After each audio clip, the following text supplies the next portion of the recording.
नमस्कार, बहुत स्वागत है आपका। आप देख रहे हैं किस्मत कनेक्शन और मैं हूं आपके साथ शैलेंद्र पांडे।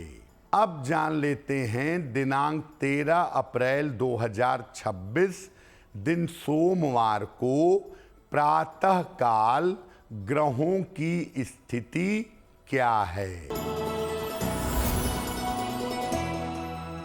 सूर्य, बुध, मंगल और शनि विद्यमान हैं मीन राशि में, शुक्र मेष राशि में, बृहस्पति मिथुन राशि में, केतु सिंह राशि में और चंद्रमा तथा राहु फिलहाल विद्यमान हैं कुंभ राशि में।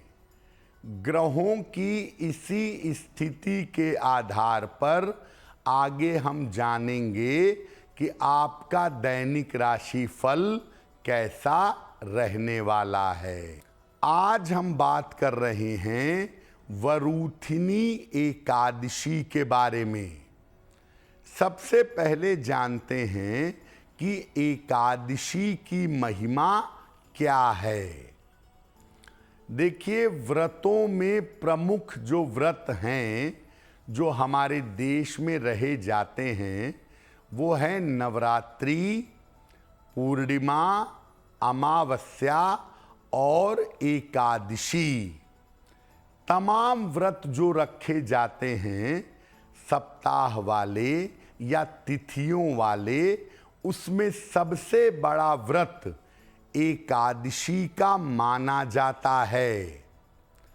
चंद्रमा की स्थिति के कारण व्यक्ति की मानसिक और शारीरिक स्थिति ऊपर नीचे होती है। कभी मन खराब होता है, कभी मन अच्छा रहता है।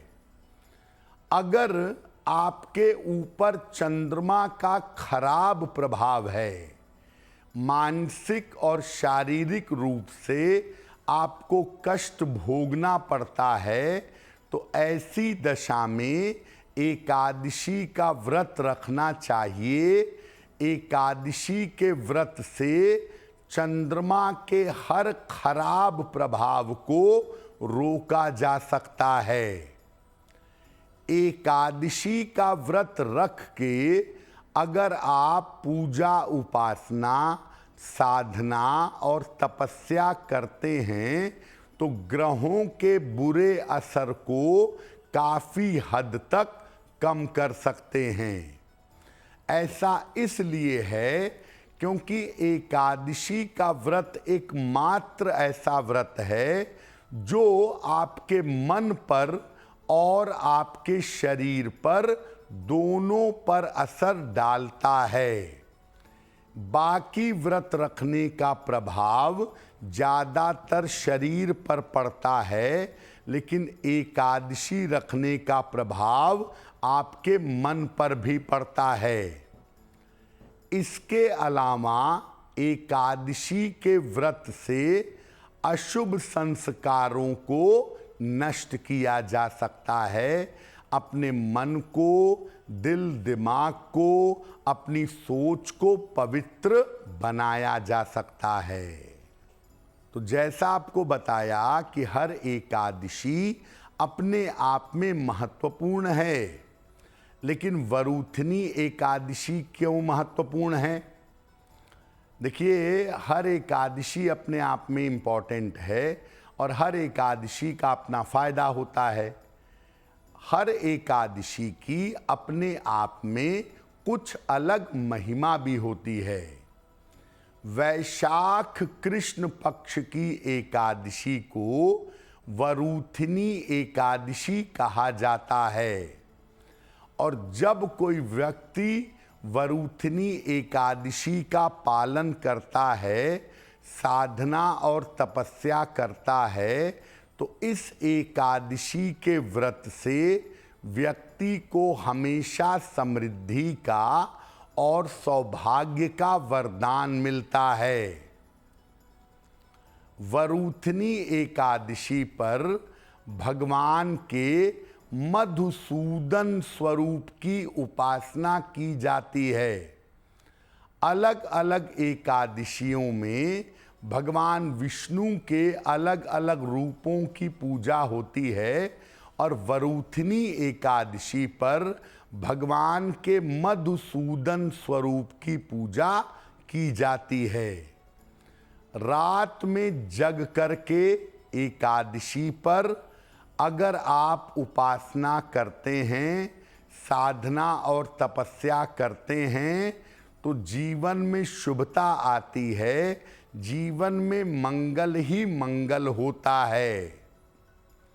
वरूथनी एकादशी पर यानी वैशाख कृष्ण एकादशी पर श्री वल्लभाचार्य जी का जन्म हुआ था।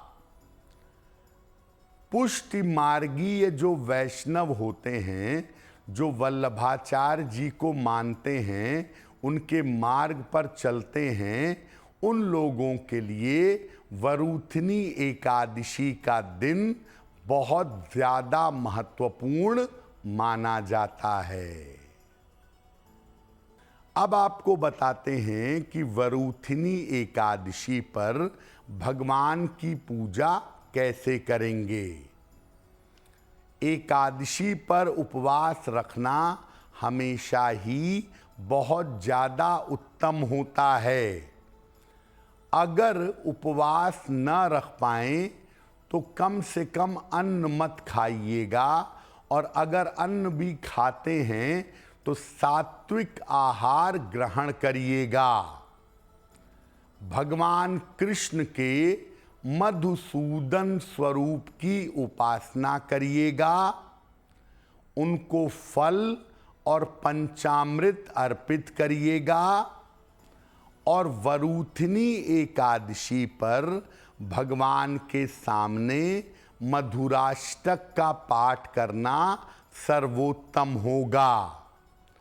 एकादशी के अगले दिन सुबह के समय किसी निर्धन व्यक्ति को अन्न और वस्त्र का दान करेंगे और इसके बाद व्रत का समापन करेंगे। अब आपको बताते हैं कि वरूथनी एकादशी पर किस मनोकामना के लिए कौन सा पाठ करेंगे।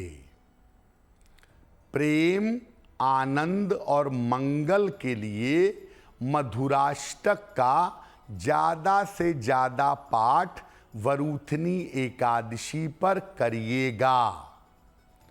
जीवन अगर एकदम रुक गया है तो कठिन से कठिन समस्या के निवारण के लिए गजेंद्र मोक्ष का पाठ करिएगा। संतान संबंधी अगर कोई समस्या है तो उसको दूर करने के लिए गोपाल सहस्त्र नाम का पाठ करिएगा। भक्ति का वरदान चाहते हैं, मुक्ति का वरदान चाहते हैं तो विष्णु सहस्त्र नाम का पाठ करिएगा। अपने पापों का प्रायश्चित चाहते हैं, अपने नकारात्मक संस्कारों को नष्ट करना चाहते हैं तो भगवत गीता के 11वें अध्याय का पाठ करना चाहिए। अगर आप मुझसे जुड़ करके अपनी समस्याओं का समाधान चाहते हैं और चाहते हैं कि आपकी समस्याओं को ज्योतिष के माध्यम से सुलझाया जाए तो आप हमसे संपर्क कर सकते हैं, जुड़ सकते हैं एस्ट्रो तक पर।